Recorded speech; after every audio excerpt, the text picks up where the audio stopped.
sisa ya, Bu? Iya, dikasih cuma berapa pas orang ngambil dikasih. Alhamdulillah. Tapi kan bukan sisa kampret ya. Iya, bukan Pak. Ini orangnya sih kayak orang mampu, tapi dia punya pohon jambu. Terus diambil bukannya dijual, tapi malah dibagi-bagi. Tetangga-tetangga dibagi semua, seplastik kayak gitu. Orangnya tenang, padahal ya kalau dilihat dari ekonomi kayak gitu, ekonomi ya kayak gitulah, boleh dianggap ya kurang mampu. Tapi ada yang temen satu lagi lah, temen sekolah dulu pernah kayak gitu. Sekarang suaminya ada pejabat, dianya kan PNS. Tapi kalau pas lagi kumpul kayaknya ngeluhnya ya ngeluh ekonomi kayak kurang. Apalagi kalau yang ini, kalau yang itu sih gimana kok dia suami pejabat itu ya gimana Bi kalau menurut Abi? Ya itu konsepnya kan ya, kalau di Quran kan sebenarnya ada itu intinya orang-orang yang bersyukur itu kan mendapatkan nikmat. Tapi kalau orang yang tidak bersyukur, kufur itu kan mendapatkan azab. Nah, barangkali azab ini besok untuk di akhirat. Ya, azab di akhirat kan besok, ya, di dunia juga sudah ada. Masa azab di dunia aja azab. Di Ya. dunia katanya ujian. Ujian memangnya pernah sekolah kok, Pak. Belajar juga enggak, mau ujian, enak aja. Ini ujian. Jadi begini loh nih, kalau Ati kan orangnya kan termasuk kategori bukan orang kaya, ya Umi kan tahu sendiri lah. Sejak dulu sampai sekarang ya begini-begini saja gitu. Tapi ya alhamdulillah sih berkecukupan lah. Kalau mau makan ya cukup. Ya karena Umi masak jadi kan tapi kan makan. Mau kopi cukup, ada dibikinkan kopi. Ya ini berarti ada temen yang ngasih ini kan, berarti kan kalau nanti makan kan berarti ini kan berkecukupan. Nah kuncinya bersyukur, bersyukur lah ya. Kalau kebanyakan orang itu kan tidak bersyukur. Nah kalau orang yang tidak bersyukur itu pasti mendapatkan adab lah. Kalau di sini ya laknat lah. Nah laknat yang paling disegerakan dan paling mudah dirasakan itu kan rasa gelisah. Nah rasa gelisah jadi gelisah itu sudah merupakan azab. Iya, itu hukuman. Maka ketika orang tidak bisa bersyukur ya otomatis mendapatkan adab. Nah adabnya di dunia ya bentuknya itu rasa gelisah, rasa kurang. Nah Umi kan kalau diberi uang sama Abi kan sedikit. Ya tapi alhamdulillah. Tetap alhamdulillah. Itu kan jadinya kan ya jadi nikmat. Ini Umi, misalnya gini, Umi butuh uang 1 juta, kemudian sudah ada 100.000. Ketika Umi ngomongnya begini, alhamdulillah sudah ada 100.000. Tapi dibandingkan kalau misalnya butuh 1 juta sudah ada 900.000, terus ngomongnya masa butuh 1 juta hanya 900, itu rasanya enak yang mana? Yang tadi baru 100 atau yang sudah dapat 100 ya, ayem gitu ayem. Kalau orang Jawa bilang kan ayem. Iya, nah ayem itu kan bentuk nikmat. Nah, jadi kalau kebanyakan orang yang dilihat kan kurangnya. Kalau misalnya kita ngomong alhamdulillah sudah ada 100 gitu ya. Nah kita kan tidak ngomong kurang. Nah tapi kalau misalnya sudah ada 900 tapi yang diomongan kurangnya kurang 100, itu berarti kan kurang. Nah ketika rasa kurang yang ada dalam pikiran nanti menjadikan gelisah. Itu dicoba saja sih. Jadi walaupun sudah 900 nggak ada kata alhamdulillah enggak ya. ada alhamdulillah. Walaupun alhamdulillah mungkin bohong gitu. Alhamdulillahnya cuman apa sih retorika apa ya? Cuma ngomong di mulut lah, di bibir gitu. Tapi kenyataannya kan rasanya kurang. Dan kalau itu dikaitkan dengan hukum alam, namanya hukum tarik menarik, itu kan ketika kita berpikir kurang menjadi kurang yang sesungguhnya. Kalau kita berpikir ada berarti menjadi ada yang sesungguhnya. Nah kalau dikaitkan dengan ajaran dari Rasul kita Rasulullah Muhammad SAW, itu kan orang tidak boleh berhusnudzon ya. Suhudon ya, tidak boleh bersuhudon. Berprasangka jelek kan sama dengan berpikir negatif. Nah itu yang mengakibatkan orang menjadi menderita dalam kehidupannya. Nah bentuk penderitaan itu ada. Jadi neraka itu jangan kita besok di akhirat. Di dunia juga sudah gawe yang neraka. Neraka dunia. Iya. Makanya kan gini, banyak orang ngomong gini, lah hidup di dunia sengsara nggak apa-apa. Iya. Yang penting besok di akhirat surga. Iya, gitu. Mana mungkin hidup di dunia saja neraka ya, apalagi di akhiratnya neraka sesungguhnya. Dan bagaimana sih kita menikmati nikmat Tuhan gitu ya di dunia maksudnya loh. Nah kalau nikmat di sini dirasakan sebagai nikmat Tuhan, ya nanti di akhiratnya terbawa. Maksudnya kalau lah di dunia sengsara kayak gini, sengsara nggak punya apa-apa kayak gitu, gimana? Itu kan sama, berarti nggak bersyukur.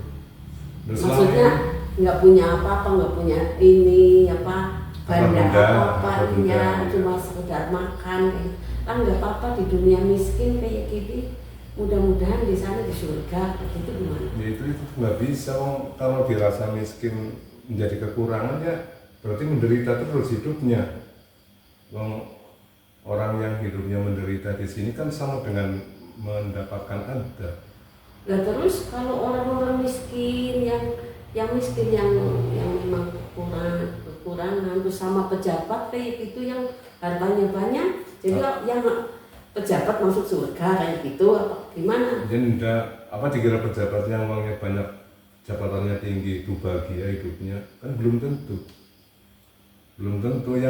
Yang ujar kita gitu ya. Perkiraan kita kan begitu karena kita bukan orang kaya, bukan pejabat. Iya kayak gitu. Kayaknya yang pejabat kayak numpak mobil halus ya, mobil halus terus adem gitu, kayaknya seneng banget.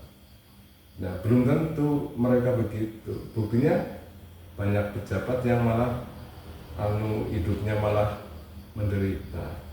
Banyak loh. Harusnya hidup di rumah dengan anak istri, malah hidupnya sendirian mengasingkan diri. Kemana itu? KLP. Karena kena kasus kan begitu. Nah artinya kan harta benda sesungguhnya tidak bisa untuk menentukan kebahagiaan, apalagi kebahagiaan kampung akhirat.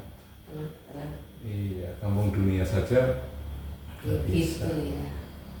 Itu makanya banyak orang yang tertipu oleh tipuan dunia. Berarti walaupun istilahnya miskin harta kayak gitu lah pandangan manusia, yang penting kalau artinya azam kayak gitu ya. Tanda bersyukur itu. Tanda bersyukur. Itu nikmat begitu ya, nikmat, surga dunia. Surga dunia akan terbawa sama. Walaupun istilahnya kayak gini nih, cuma makan sayur bayam, sayur bening kayak gini, coba. Para pemirsa ini. saya. kok nikmat banget gitu. Ya, karena Saya jelas bening. nikmat Tuhan. Makanya kan kita kalau ingin hidupnya bahagia itu ya kuncinya bersyukur. Itu kan rumus di Al-Quran. Jadi siapapun orangnya yang bisa bersyukur maka mendapatkan nikmat. Tapi kalau yang kufur, yang mengingkari syukur, mengingkari nikmat, maka itu mendapatkan adab di dunia bentuknya ya apa namanya, rasa gelisah, sengsara, merasa sengsara maksudnya. Mau temannya pakai motor, nah saya mau ke sepeda, nah itu kan jadinya. Tapi kenapa dulu waktu belum ada motor cuma pakai sepeda ini bahagia? Coba. Iya. Dulu kan orang tidak pakai listrik, tidak ada TV di rumah. Tapi kenapa tidak pernah merasa sengsara? Itu kan karena kita ketipu oleh dunia. Melihat yang lain ada TV-nya, rumahnya TV-nya besar. Kemudian di rumahnya sendiri nggak ada TV-nya. Kalaupun ada kecil, jadi aduh uripku sengsara temen. Itu kan kalau ya kayak gitu. Tapi kok miskin kayak gitu ya, miskin banget. Lihat yang itu kok kayaknya enak temen hidupnya gitu. Tipuan dunia. Tapi ketika orang bisa bersyukur ya tetap bersyukur. Ini kan tidak harus diucapkan gitu. Ya kalau dosa wajar syukur ya, maksudnya alhamdulillah itu kan memuji sama Allah yang memberikan kenikmatan itu. Tapi bagi orang-orang yang tidak begitu paham ajaran agama, misalnya ya, kalau orang-orang dulu yang tidak paham agama secara syariat ya mereka mendapatkan apa ya tidak ngomong alhamdulillah, tetapi bentuk syukurnya kan kelihatan.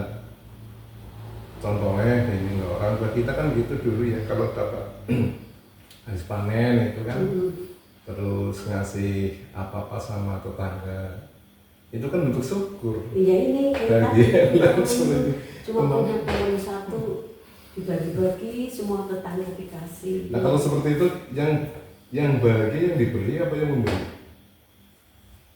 Yang diberi ya bahagia, yang dikasih. Yang diberi bahagia, tapi yang memberi itu lebih bahagia. Ya kan mungkin kan begitu. Biasanya kalau punya apa banyak melebihi kebutuhan sendiri kan mesti dibagi-bagi sama orang. Itu kan kenapa memberi kan karena bahagia. Maksudnya bisa berbagi sama orang lain. Itu bentuk syukur. Bentuk syukur. Karena orang itu kan orang-orang dulu kan begitu. Enggak mesti ngucap diberi apa alhamdulillah itu enggak, tapi kenyataannya perilaku bersyukur. Nah kalau sekarang karena dakwah sudah merambah kemana-mana sampai ke pelosok-pelosok, ya cobalah, terutama kita sendiri lah ini, kita sendiri kan lagi belajar. Ketika diberi apa-apa oleh orang lain ya ucapan yang pertama itu kan biasa mengucapkan alhamdulillah, sehingga rasanya adem gitu kan. Dan itu tidak hanya ketika mendapatkan nih, Umi kan biasa ketika memberikan kepada orang lain kan ya walaupun tidak diucap tapi di dalam batin kan mengucap alhamdulillah juga. Kenapa memberikan alhamdulillah? Yang merasa bahagia bisa memberikan, gitu kan. Jadi kan memberi ya bahagia, menerima juga. Ini konsep-konsep sederhana sih sedang kita belajar ini, itu kan ya harus dilanjutkan gitu. Dan kepada anak-anak kita kan diajarkan begitu juga. Jadi mengucapkan terima kasih kan setelah alhamdulillah gitu. Nah kalau nggak belajar ya boro-boro alhamdulillah terima kasih juga. diberi jamu terus sebut digaulungan terus ini nggak mengucap terima kasih juga enggak, apalagi alhamdulillah. Nah sekarang gini, kenapa sih harus alhamdulillah dan terima kasih? Alhamdulillah kan kita memuji pada Allah, segala puji milik Allah bagi Allah. Tapi berterima kasih kepada orang yang memberikan kan sesama makhluk, dia memberikan kepada kita, masa kita diam saja. Katanya kok kayak orang menghargai itu. Tapi kalau kita memberi, jangan kita mengharapkan ucapan terima kasih, biarin aja. Urusan kita adalah memberikan. Nah kan suka ya namanya manusia kadang-kadang itu orang udah dikasih kok diem aja bukannya terima kasih kayak gitu. Pura-pura alhamdulillah gitu ya. Udah urusan dia kok masa. Ya kecuali itu anak-anak kita kalau menerima sesuatu kok tidak mengucap alhamdulillah, tidak terima kasih, ya kita beritahu. Tapi kalau kita memberikan kepada orang lain, maksudnya orang di luar keluarga gitu, ya nggak usah, kenapa nggak alhamdulillah, terima kasih, ya biarin nggak usah gitu. Kan sama ini nih, banyak, terutama ibu-ibu, biasanya kan kalau kondangan itu kan biasanya rombongan. Iya.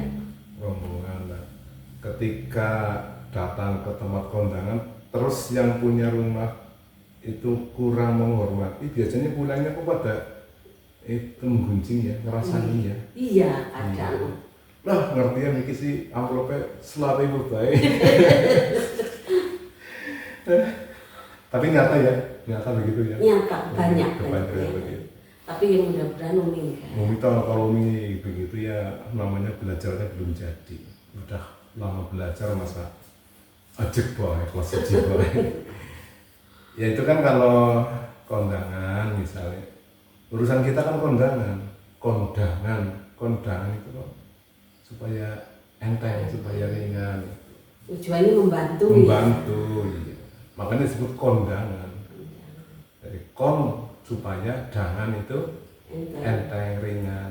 Karena orang tersebut sedang mempunyai hajat, nah kita pada membantu supaya ini dia ringan, berarti ini kondangan. Nah, urusan kita kan nyumbang. Adapun yang punya rumah menghormati kita atau enggak ya bukan urusan kita. Tapi biasanya ibu-ibu akan begitu. Saya dengar kok. Tapi ya nggak salah lah, itu yang salah yang sudah tahu tapi nggak mau memberitahu. Makanya mudah-mudahan video seperti ini yang video santai tapi mudah-mudahan ada manfaatnya. Ya syukur ada yang mau mendengarkan gitu. Ya, setidaknya itikat Umi, itikat Abi membuat video ini ya memberikan manfaat. Iya, tapi kalau diterima apa enggak oleh yang mendengarkan sih urusan mereka. Itu dulu lah ini belum dimakan. Ya. Alhamdulillah ini luar biasa. Kita tidak membuat tapi ada, tidak menanam juga makan.